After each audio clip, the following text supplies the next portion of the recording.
welcome. The surgeon who battled the Ebola virus is now on the front lines of the coronavirus battle right here in New York City.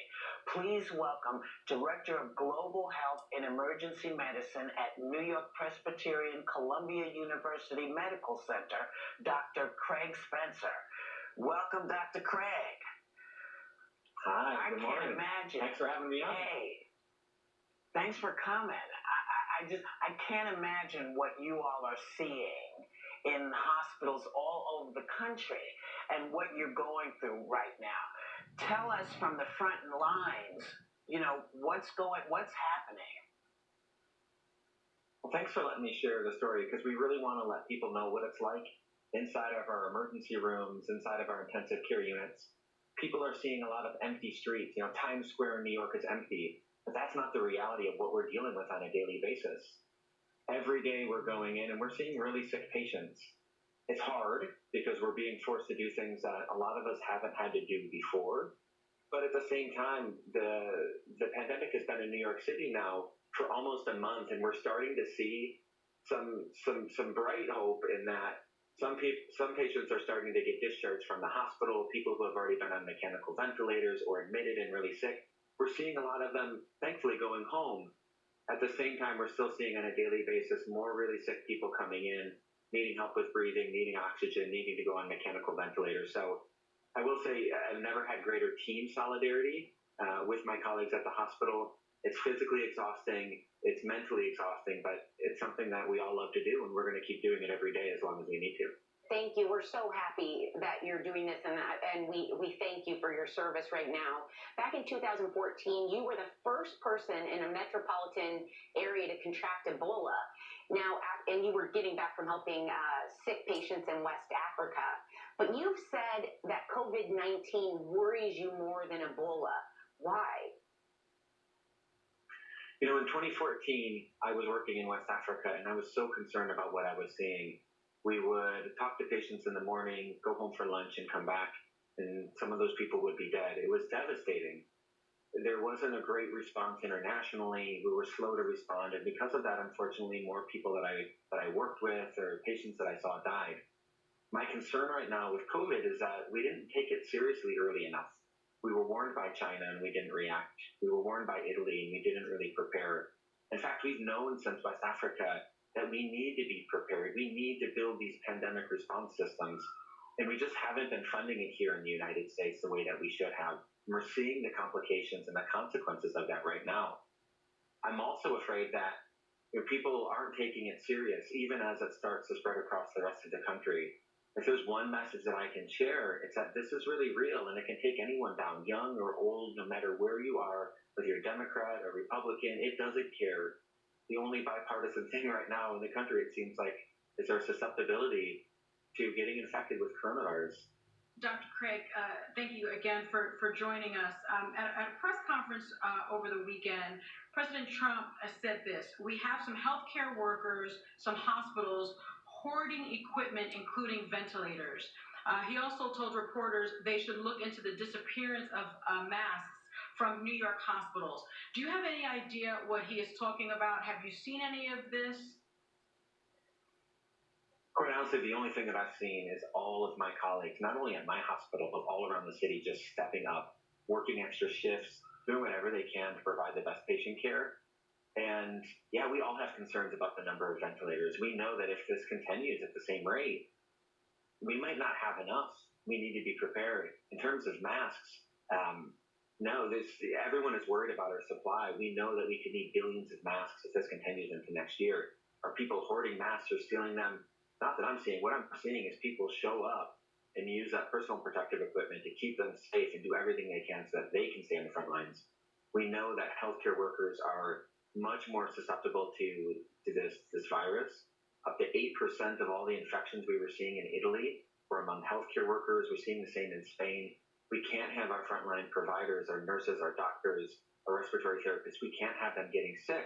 We need them on the front lines, and if they're out, it just means it's going to be harder for the rest of us to provide that care. So what we're all doing is we're doing everything we can to be there, be present every day to stay safe and provide that high quality care. I don't see anyone running off with a ventilator with masks. I see everyone running into the hospital to help out.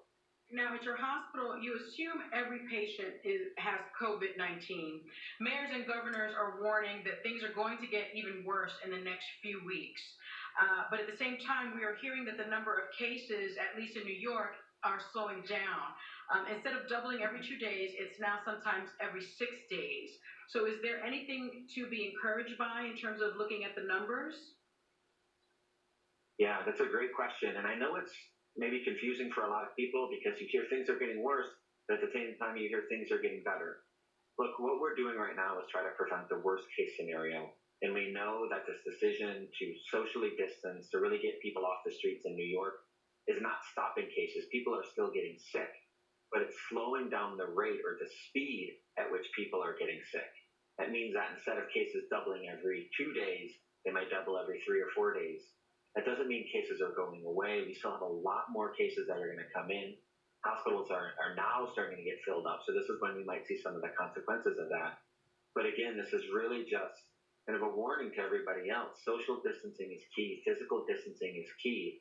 The only way that we can slow the spread is by not giving the virus a chance to infect others. We know that the virus cannot infect you if the virus does not meet you. So even if you're hearing some reassuring numbers out of New York that the rate is slowing, it doesn't mean that the number of people that are still coming into emergency rooms isn't really high. It doesn't mean that there's not a lot of stress on our system. There certainly is. And everyone else needs to remember that and be prepared. We're going to come back with Dr. Spencer shortly.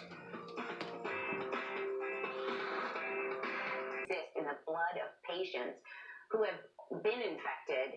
Now, what can you tell us about this, and is this possibly that kind of magical cure we've all been waiting for? It's a great question, and it's really a great hope for all of us providing care. What you're talking about are the antibodies. People that have survived have built up these antibodies that could help those that are currently battling the infection clear it and get cured a lot sooner. We hope that that's true. There's some data from other viruses to think that that might work. We have to be a little cautious thinking that this is a cure-all because it doesn't always work. For example, when I was treated for Ebola, I got antibodies from another survivor, and there wasn't a lot of research on whether it was helpful or not. I had some complications from that myself, and later research has shown that it actually isn't as helpful as we would have hoped for Ebola. So we're hoping that it works for coronavirus. We're not certain. I certainly don't want to bet on it, but we all really hope that it is a magic bullet that can help us as this virus picks up. We've also heard about the anti-malaria drug, hydrochloroquine. I can never say that, but is this possibly also in the pool of potential cures? Yeah, that's a really good question. And again, we're hoping that works as well. That would be really great.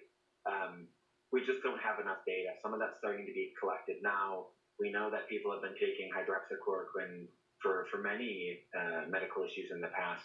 You know, the one really important thing is that be careful with what you take if it's not given under strict guidance, if it's not given under doctor's orders, because hydroxychloroquine and azithromycin, these medicines that are being recommended, can actually have really severe side effects.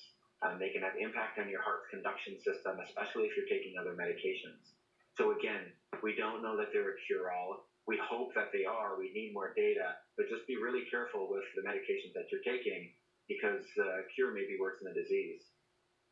President Trump, Dr. Craig, has said many times that nobody could have seen the coronavirus coming, but we know that intelligence reports from January and February warned of a possible pandemic.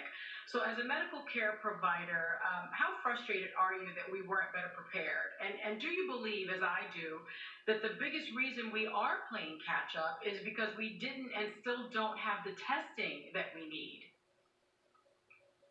Yeah, it is really frustrating. I saw this in West Africa in 2014 and 2015. I saw how much money and how much preparation we put into the U.S. after that. And a lot of that architecture and a lot of that preparedness has fallen by the wayside. It's expensive, but it's so much less expensive than the over $2 trillion we just passed for here in the United States to provide some economic push to the economy, to get people money from the impacts of the virus. to prepare the whole world for a pandemic every year, we're talking 6, 10, maybe $12 billion. The amount of money that we're spending just in the United States, just for us to have some economic benefit or some economic help during this time, is more than we would have spent if we had prepared the world for 100 years. So I'm really concerned. Many of us, many of my colleagues, myself included, have written articles in the past couple of years worried about what's going to happen when we see a pandemic here. And unfortunately, we're seeing that impact. The testing is a huge issue. We're now on plan C. We're only testing some people. Some healthcare workers themselves can't even get infected. We didn't have the testing we needed to begin with. We botched the testing when we finally got it out. And now we're under testing, and it does have an impact on our ability to know how prevalent the disease is, to know how it's spreading, and it really did leave us behind the curve. Dr. Craig, we're hearing that with warm weather that this could be better. And I don't know if would you agree with that happening, but then also some people have said when the fall rolls back around, we could see another wave of coronavirus. We're basing a lot of this off the activity of similar viruses, including other coronaviruses, right? This coronavirus is different because it's novel, it's new. We've seen other similar viruses before, and they have slowed down transmission during the summer months. This happened in the 1918 flu pandemic that ran across the world and killed millions. It went away in the summer and came back in the fall and the winter. We don't know yet. We're going to have to wait and see. We know that Singapore was hit really hard. My parents live down in Florida, and you're seeing a lot of cases that are popping up there. New Orleans. My suspicion is that we're going to see cases for a couple months, regardless of the weather, and we need to be prepared for the worst case scenario. Dr. Craig, thank you so much. Come back and talk to us anytime. We'll be right back. Thank you so much. California Governor Gavin Newsom tells the co-host if the statewide lockdown is flattening the curve of coronavirus cases and responds to criticism from Congressman Devin Nunes. The schools were just canceled out here in California, which is, way overkill. And President Trump's former Homeland Security advisor, Tom Bossert, on how he says his warning back in January that the pandemic could cripple America was ignored.